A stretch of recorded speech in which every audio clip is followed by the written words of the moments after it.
사실 미국이나 뭐 여타 선진국들과 비교해봐도 정말 이 인트라라든지 그 다음에 인프라라든지 통신망 자체가 어딜 가도 다 연결돼 있어요. 그러다 보니까 사실 이런 어떻게 보면은 이 공유경제 서비스를 운영하는 데 있어서 뭐 미국보다도 제가 봤을 때는 훨씬 더 침투하기가 좋은 산업이 이런 산업입니다. 뭐 미국 같은 경우에 뭐 황무지도 많고 뭐 되게 많잖아요. 목적지가 다양하니까. 근데 한국은 땅덩어리 좁은데 또 사람은 많아가지고 인구 밀도도 높고 애초에 땅덩어리 좁은 땅덩어리 어지간한 데는 다 이제 문명이 미치는 곳입니다. 그러다 보니까 이런 사업 자체가 진출하기 편하고 이게 앞으로도 훨씬 더 확장이 될 가능성이 높아요.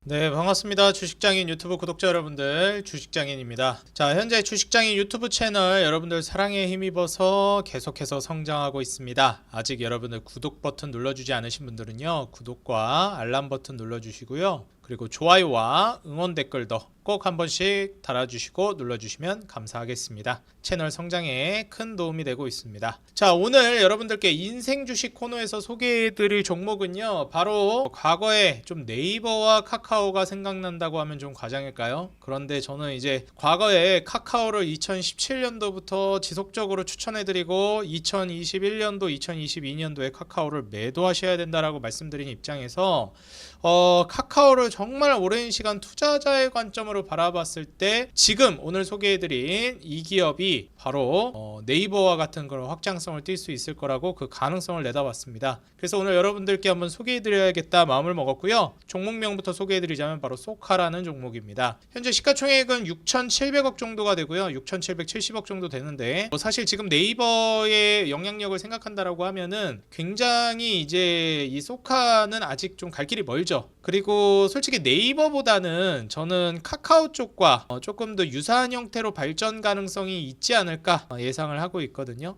무슨 네이버 카카오와 어떻게 소카가 비슷하냐라고 생각하실 수 있는데 오늘 제가 설명해 드리는 부분들을 차근차근 듣다 보시면 아마 네이버 카카오 같은 성장성을 카카오 안에서 어찌 보면 더 큰 성장을 할지도 모르겠습니다. 그런 가능성을 좀 보실 수 있을 것 같아요. 일단 소카라는 종목에 대해서는 모르시는 분들이 없을 거라고 생각이 듭니다. 차량 공유 서비스죠. 요즘같이 이제 자동차를 직접 소유하는 게 아니라 자동차를 잠깐만 빌려 쓰는 공유 형태의 경제가 발전하고 있는 세상이니만큼 소카 같은 기업들이 생겨나고 있습니다. 뭐 요새 자전거도 우리 지금 이 시청자층이 거의 대부분 30대 후반에서 60대가 많으신데 특히나 이제 40대 중반에서 60대 분들이 많으시거든요. 지금 제 채널을 시청하시는 분들이. 근데 여러분들도 과거를 생각해 보시면 아시겠지만 자전거를 쓰려면 우리가 어떻게 해야 되죠? 자전거를 쓰려면 옆집이나 뭐 친구나 뭐 이웃한테 빌려가지고 쓰거나 아니면 직접 사야 됩니다. 자동차도 똑같았어요. 자동차를 빌리거나 아니면은 샀어야 됩니다. 지인에게 빌리거나. 안 그러면 뭐 대중교통 타야죠. 그 다음에 이제 좀 세상이 발전해가지고 뭐가 나왔죠? 렌터카라는 게 생겨나가지고 사실상 이제 좀 잠깐 몇 박 정도 빌려서 쓸 수 있는 형태의 우리가 뭐 여행 갈 때 잠깐 빌린다던가 요렇게 쓸 수 있는 개념이 탄생을 했습니다. 그러다가 이제 점점 더 이제 이 기간이 줄어들면서 어떤 형태까지 가게 됐냐면 잠깐 장 보러 갈 때 자동차를 쓰고 잠깐 장 보러 갈 때 자전거를 쓰는 진짜 말 그대로 이제는 뭐 30분 단위, 1시간 단위로도 차량을 빌려 쓸 수 있는 그런 시스템들이 세상에 나오기 시작했어요. 그런 사업들이 또 나오기 시작했습니다. 그렇게 출발한 게 바로 소카고요. 저는 예전에 그린카라고 해가지고 충청도 쪽만 있는 건지 모르겠는데 제가 예전에 논산에도 잠깐 살았거든요. 그런 데에서도 이제 뭐 그린카 잠깐만 장 보러 갈 때 쓸 수 있는 자동차 빌려 쓰는 거 상당히 괜찮습니다. 뭐 예를 들어서 혼자 왔다 갔다 하는 거면 모르겠는데 뭐 예를 들어서 친구들이랑 잠깐 근교 놀러 간다라고 하면은 대중교통이나 뭐 택시 같이 타는 거보다 어쩔 때는 그렇게 차량 잠깐 소카 같은 거 빌려 쓰는 게 훨씬 더 싸게 먹히고 편하고 자유롭게 이동할 수가 있어가지고 아주 좋습니다. 근데 이제 이 소카가 향후에 이제 자율주행이랑도 연관이 되고 그 다음에 플랫폼으로도 사업이 확장되면서 사실 여러분들 카카오 같은 사업도요 처음에는 완전 무료로 서비스를 했잖아요. 그러면서 이제 무료로 서비스를 하면서 카카오톡 같은 게 전 국민한테 어떻게 보면 바이러스라고 표현하면 좀 그런데 긍정적인 바이러스라고 표현하겠습니다. 전 국민한테 바이러스를 심어 놓은 거예요. 카카오톡이라는 바이러스. 그렇게 일단 전 국민이 사용하기 시작하면 그때부터는 뭘 해도 돈이 됩니다. 이 카카오톡이라는 걸 전 국민이 알게 되고 전 국민이 쓰게 되는 순간부터는 거기에 광고 하나를 넣어도 비용 자체가 천문학적으로 올라가고요. 카카오톡 DB가 사실 대한민국 사람 전체를 대상으로 한다라고 했을 때 최소 4천만 명이 넘어간다, 5천만 명이 넘어간다 그러면은 데이터베이스 DB라는 게 5천만 명의 데이터베이스가 있는 겁니다. 이게 지금 얼마나 큰 돈인지 사업해 보시는 분들 혹은 DB 관련된 데이터베이스 관련된 업무를 해보신 분들이라면 아실 거예요. 이거를 이제 광고를 넣게 되면은 1,000만 명한테 광고하는 거, 2천만 명한테 광고하는 거, 전 국민한테 대한민국 전체에다 광고하는 거, 이런 효과가 나오는 겁니다. 카카오톡에 광고를 넣는다는 건 전 국민한테 광고를 넣는 효과예요. 이게 얼마나 사업적 메리트가 있고 그걸 통해서 얼만큼 광고 수익을 수취할 수 있는지 카카오라는 그룹이 이걸 우리가 생각할 수 있는 겁니다. 구글이라는 기업이 여러분들 인터넷 이제 서칭하는 브라우저죠. 한국에 입점했다가 그 유일하게 밀렸습니다. 전 세계에서 구글이 밀린 국가가 한국입니다. 어디에 밀렸어요? 네이버에 밀렸어요. 한국에 굉장히 친화적인 서비스를 제공하죠. 사실 성능으로 따지면 구글을 따라갈 수가 없습니다. 우리가 정보 검색을 한다라고 하면 사실 구글을 서칭하는 게 맞는데 이제 우리가 뭐 전부 다 전문적으로 막 정보 검색만 하는 건 아니니까요. 그러다 보니까 네이버가 굉장히 친숙해지고 그럽니다. 그래서 한국에서 유일하게 밀렸어요, 구글이. 뭐 지금이야 또 바뀌는 부분도 있고 그러겠지만 하여튼 이런 식으로 이제 장악력을 보이게 됐을 때의 주가 상승은 정말 대단한 영향력을 발휘합니다. 이 소카라는 것도 사실상 이제 어플로 예약을 하는 거기 때문에 소카라는 거를 이용할 때 휴대폰에 어플을 깔아서 쓸 텐데 그 어플 가입자가 엄청나게 많아지고 있어요. 왜냐면 소카라는 거는 대한민국에서 현재 1등 지위를 누리고 있는 공유 자동차 플랫폼이기 때문에 소카 어플이 사실상 지금 대한민국에서 차량 어플들 중에서는 공유 이런 거 어플 중에서는 제일 많이 깔려 있다고 보셔도 됩니다. 그러니까 거기에다 이제 광고 내는 거면 또 나중에 얼마가 되겠냐 하는 거며 그 다음에 이제 네이버랑도 협업을 해서 네이버 지도에다가 소카 예약을 연동시키기 시작합니다. 거기서 나오는 이제 네이버 지도라든지 네이버 어플이라든지 이용자들이 또 소카를 이용하게 되는 거죠. 거기서 오는 수익성 창출이 어마무시하게 될 겁니다. 보시게 되면요. 네, 지금 현재 이 카쉐어링의 매출 비중이 한 96% 정도 될 만큼 지금 대부분이 소카 차량을 빌려줘서 받는 매출이 대부분을 차지하고 있습니다. 지금 소카 카쉐어링, 소카에서 이제 자동차 빌려가지고 쓰는 가입자 자체가 굉장히 많이 늘어나고 있고 벌써 850만 명 정도 됩니다. 이게 뭐 한국에서 850만 명 정도면 진짜 엄청난 숫자죠. 근데 이게 계속해서 굉장히 빠르게 늘고 있다라는 건데 지금 이제 트렌드 자체도 그렇고요. 이 한국이라는 나라가 이제 뭐 과거에는 어땠는지 몰라도 지금에 와서 한국은 사실 미국이나 뭐 여타 선진국들과 비교해봐도 정말 이 인트라라든지 그 다음에 인프라라든지 통신망 자체가 어딜 가도 다 연결돼 있어요. 그러다 보니까 사실 이런 어떻게 보면은 이 공유경제 서비스를 운영하는 데 있어서 뭐 미국보다도 제가 봤을 때는 훨씬 더 침투하기가 좋은 산업이 이런 쉐어링 산업입니다. 그래서 차량 같은 거 공유하려고 그러면은 차량을 A부터 B 목적지까지 간 다음에 거기다가 놔야 되잖아요. 근데 그 목적지에 굉장히 뭐 오지일 수도 있는 것이고 뭐 미국 같은 경우에 뭐 황무지도 많고 뭐 되게 많잖아요. 목적지가 다양하니까. 근데 한국은 땅덩어리는 좁은데 또 사람은 많아가지고 인구 밀도도 높고 애초에 땅덩어리 좁은 땅덩어리 어지간한 데는 다 이제 문명이 미치는 곳입니다. 그러다 보니까 이런 쉐어링 업체들 그리고 단기간에 하는 이런 사업 자체가 진출하기 편하고 이게 앞으로도 훨씬 더 확장이 될 가능성이 높아요. 뭐 우버라든지 이런 것들도 뭐 확장성이 있지만 사실 그거는 이제 파이가 어느 정도 있고 전 세계적인 트렌드가 그런 건데 한국 같은 경우에 이 속도 자체가 굉장히 빠르다. 이 쉐어링 업체가 진출하기 굉장히 좋은 구조를 갖추고 있는 게 한국입니다. 뭐 예를 들면 이런 거예요. 한국에서 PC방이 없는 데를 찾기가 어렵죠. 비슷한 개념입니다.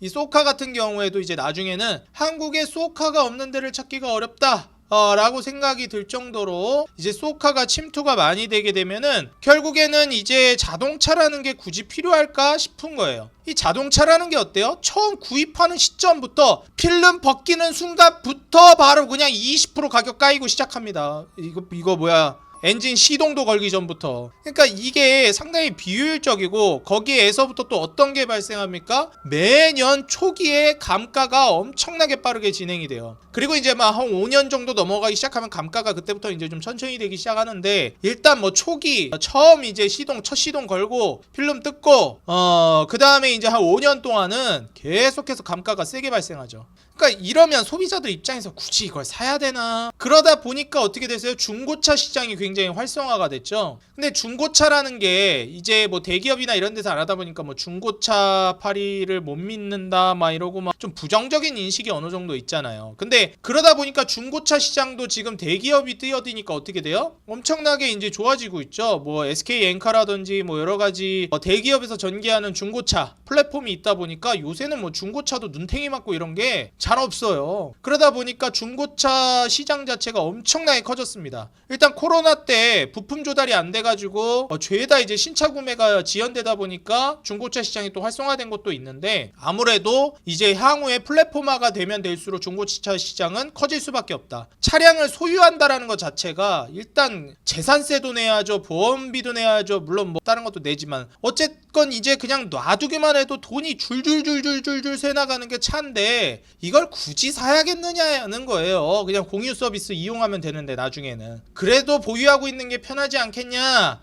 이럴 수 있는데, 이거는 소카가 훨씬 더 전국적으로 퍼져나가게 되면 그때부터는 정말 차량을 소유해야 될 필요성이 없어질 수가 있습니다. 또 주차는 또 스트레스 얼마나 받습니까? 저희 어머니 말씀 가라사대, 주차장 제대로 확보되기 전에는 차 살 생각하지 말아라. 제가 사회초년생 때부터 계속 그 말씀을 하셨거든요. 네, 전 뭐 아주 성실하게 지켰습니다. 그 어머니 말씀 듣기 진짜 잘한 것 같아요. 주차장이 제대로 확보되기 전에는 뭐 제가 뭐 아이가 있고 가정이 있는 게 아니니까 주차장이 제대로 확보되어 있지 않으면은 차 뽑는 거 아닌 것 같아요. 제가 봤을 때는 한국에서는. 뭐 지방이면 모르겠는데 적어도 수도권이나 특히 서울에서는 이게 주차 스트레스부터 해가지고 장난이 아닌 것 같아요. 하여튼 그런 측면에서 굳이 차를 뽑아야 되나?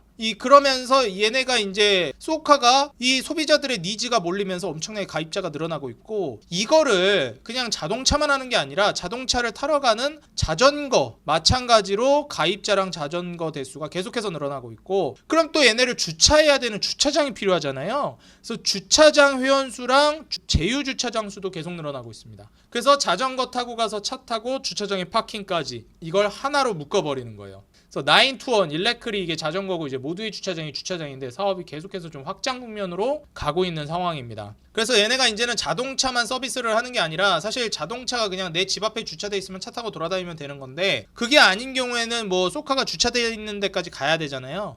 그랬을 때 자전거라든지 혹은 뭐 기차 타러 갈 때 이럴 때 잠깐 빌릴 수 있게끔도 서비스를 제공하고 있습니다. 그리고 소카가 이제 또 잘 쓸 때가 있고 이제 비수기가 있고 성수기가 있는데, 일반적으로 이제 비수기 때 차량을 중고차로 매각해서 거기서 이제 대금이 발생하는데, 그거를 조금 더 뒤로 미루고 있어요. 그래서 조금 더 매출을 발생시키자 해서 올해로 이제 중고차 매각을 이제 이연을 시켰고요. 앞으로도 계속 그렇게 좀 진행이 될 가능성이 높습니다. 그래서 사실 손해를 좀 많이 보는 거죠. 소카 입장에서도 차량 구매해가지고 공유 서비스로 돈을 벌다가 얼마 안 됐는데 중고차로 넘겨버리면 감가 엄청 된 상태로 중고차로 팔아야 되니까 좀 손해가 나잖아요. 그러니까 최대한 뒤로 미루는 겁니다. 그게 이제 소카 2.0 전략이에요. 그래서 어느 정도 이제 단기적으로 카쉐어링을 해서 돈을 벌다가 이거를 이제 어디에다가 또 빌려준다? 뭐 한 달이라든지 1년이라든지 소카 플랜이라는 거를 지금 만들어 가지고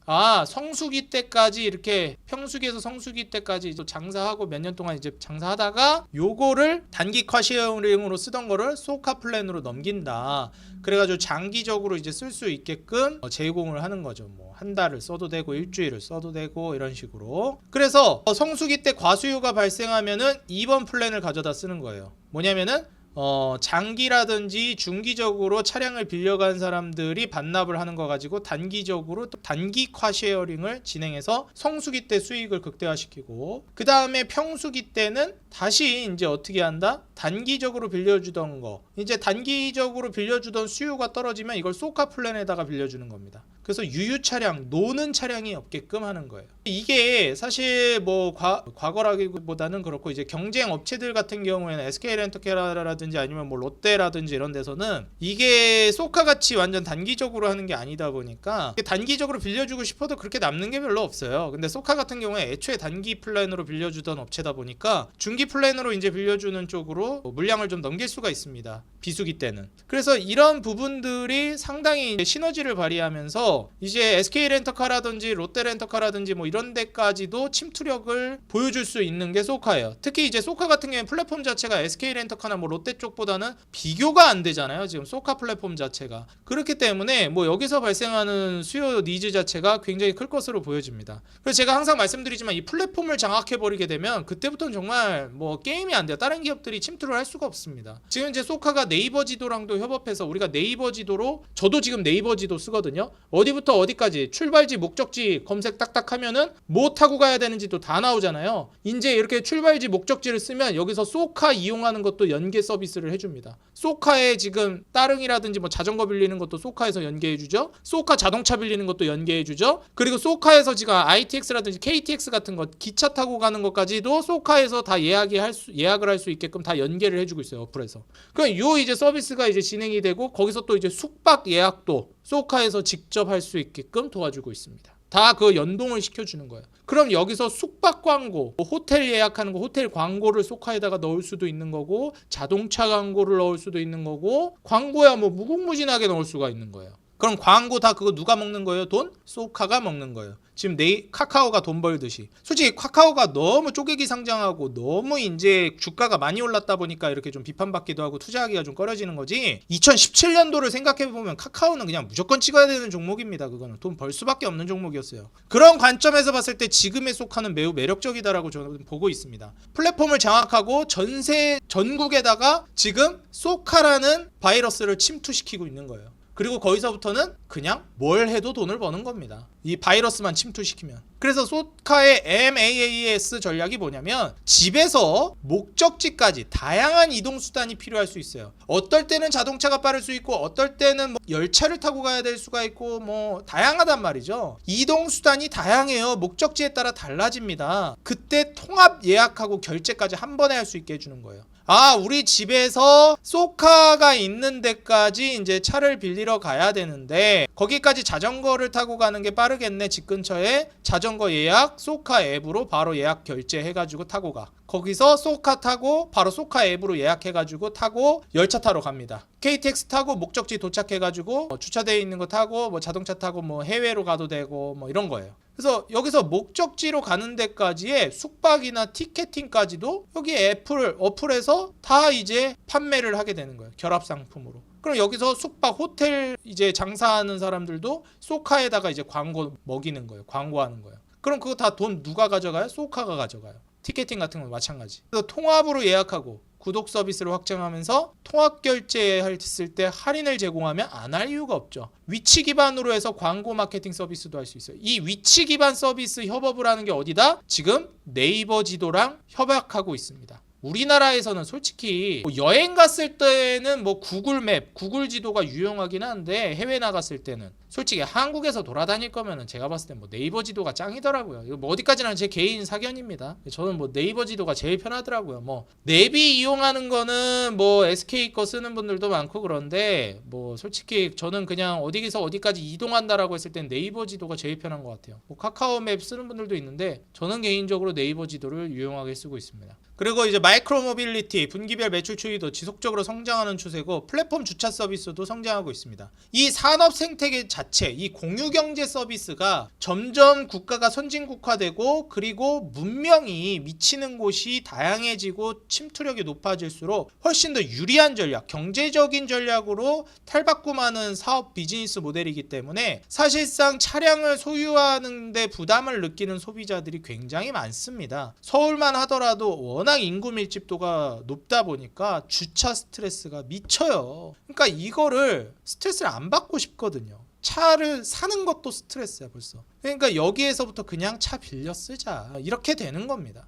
그리고 제가 초반에 자율주행 관련해서도 말씀을 드렸는데 소카 차량 관제 장치, IoT 장치 이런 것들 공유기 같은 거를 이제 설치를 해가지고 여기서 이제 데이터베이스를 수집합니다. 운전자들의 행동 양식이라든지 주행이라든지 이런 데이터를 수집해가지고 요거를 차량 관제 시스템 솔루션을 사업화를 하는 거예요. 그래서 물류라든지 항공이라든지 운송 쪽에다가 협업을 해가지고 사업 비즈니스 모델을 확장시키고 있어요. 자, 그렇게 됐을 때 이게 자율주행이라는 것도 여러분들 테슬라가 자동차를 굉장히 많이 팔아가지고 침투를 시켜서 데이터를 얻거든요. 그걸 기반으로 자율주행을 지금 도모하고 있는 거예요. 그러다 보니까 요런 이제 서비스를 자율주행 업체들과 공유를 하고 있습니다. 그리고 우버 같은 경우에도 과거에는 자율주행 사업을 직접적으로 이제 하고 있었는데 이 자율주행이라는 게 아직 돈을 벌어들이는 사업은 아니잖아요.